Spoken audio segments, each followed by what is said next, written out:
नमो भगवते वासुदेवाय। आज हम आपको गरुड़ पुराण की वह कथा सुनाएंगे जिसमें सीता माता ने श्राद्ध पक्ष में ब्राह्मणों के बीच अपने पितरों को देखा था।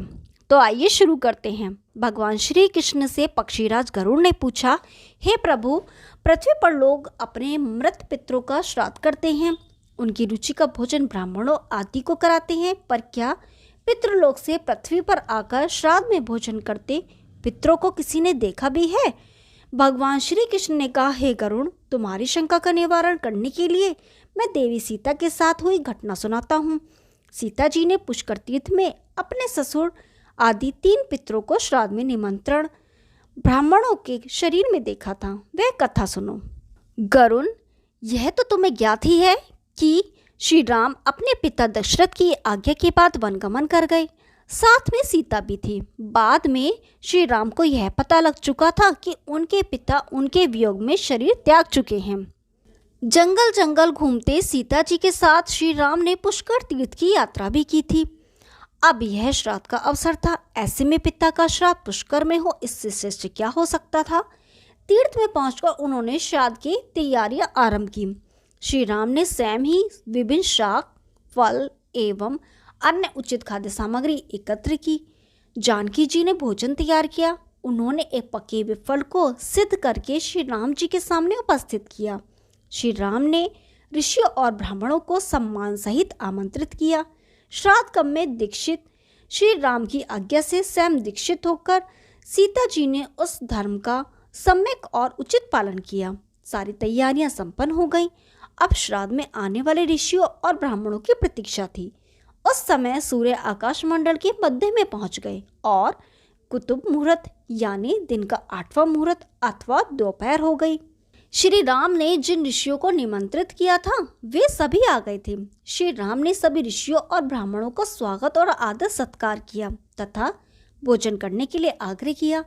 ऋषियों और ब्राह्मणों को भोजन हेतु आसन ग्रहण करने के बाद जानकी अन्न परोसने के लिए वहां आई। उन्होंने कुछ भोजन बड़े ही भक्ति भाव से ऋषियों के समक्ष उनके पत्तों की बनी थाली परोसी। वे ब्राह्मणों के बीच भी गईं, पर अचानक ही जानकी भोजन करते ब्राह्मणों और ऋषियों के बीच से निकली और तुरंत वहां से दूर चली गई। सीता लताओं में छिपकर बैठ गई। यह क्रियाकलाप श्री राम देख रहे थे। सीता के इस कृत्य से श्री राम को चकित हुए। फिर उन्होंने विचार किया, ब्राह्मणों को बिना भोजन कराए साध्वी सीता लज्जा के कारण कहीं चली गई होगी। सीता जी एकांत में जा बैठी हैं। फिर श्री राम जी ने सोचा, अचानक इस कार्य का क्या कारण हो सकता है। अभी यह जानने का समय नहीं है। जानकी से इस बात को जानने से पहले मैं इन सभी ब्राह्मणों को भोजन करा लूं, फिर उनसे बात कारण समझूंगा। ऐसा विचार कर श्री राम ने स्वयं उन ब्राह्मणों को भोजन कराया। भोजन के बाद ऋषियों को विदा करते समय श्री राम के मस्तिष्क में यह बात रह रहकर कौंध रही थी कि सीता ने ऐसा अप्रत्याशित व्यवहार क्यों किया।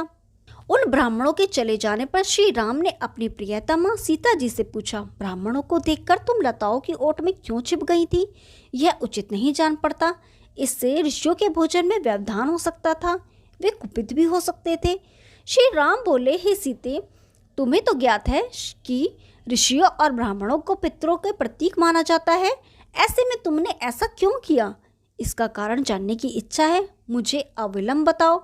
श्री राम के ऐसा कहने पर सीता जी मुंह नीचे कर सामने खड़ी हो गईं और अपने नेत्रों से आंसू बहाते हुए बोली, हे नाथ, मैंने यहाँ जिस प्रकार का आश्चर्य देखा है उसे आप सुने। इस श्राद्ध में उपस्थित ब्राह्मणों के अगली पांत में मैंने 2 महापुरुषों को देखा जो राजा से प्रतीत होते थे। ऋषियों ब्राह्मणों के बीच सजे धजे राजा महाराजा जैसे महापुरुषों को देख मैं अचरज में थी। तभी मैंने आपके पिताश्री के दर्शन भी किए। वह भी सभी तरह के राजसी वस्त्रों और आभूषणों से सुशोभित थे। आपके पिता को देखकर मैंने बिना बताए एकांत में चली आई थी। मुझे न केवल लज्जा का बोध हुआ, वरन मेरे विचार में कुछ और भी आया। तभी निर्णय लिया, हे प्रभु, पेड़ों की छाल, वल्कल और मृग चर्म धारण करके मैं अपने ससुर के सम्मुख कैसे जा सकती थी? मैं आपसे यह सत्य ही कह रही हूँ। अपने हाथ से राजा को मैं वह भोजन कैसे दे सकती थी जिसके दासों के भी दास कभी वैसा भोजन नहीं करते। मिट्टी और पत्तों आदि से बने पात्रों में उस अन्न को रखकर मैं कैसे देती? मैं तो वही हूँ जो पहले सभी प्रकार के आभूषणों से सुशोभित रहती थी और आपके पिताश्री मुझे वैसी स्थिति में देख चुके थे। आज मैं इस अवस्था में उनके सामने कैसे जाती? इससे उनके मन को भी क्षोभ होता। मैं उनको क्षोभ में कैसे दे सकती थी?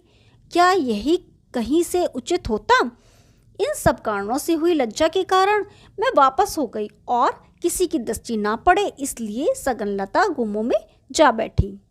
गरुण जी बोले, हे भगवान, आपकी इस कथा से मेरी शंका का उचित निवारण हो गया कि श्राद्ध में पितृगण साक्षात प्रकट होते हैं और वे श्राद्ध का भोजन करने वाले ब्राह्मणों में उपस्थित रहते हैं।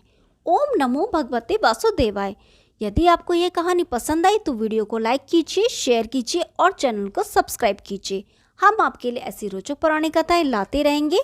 तब तक के लिए नमस्कार।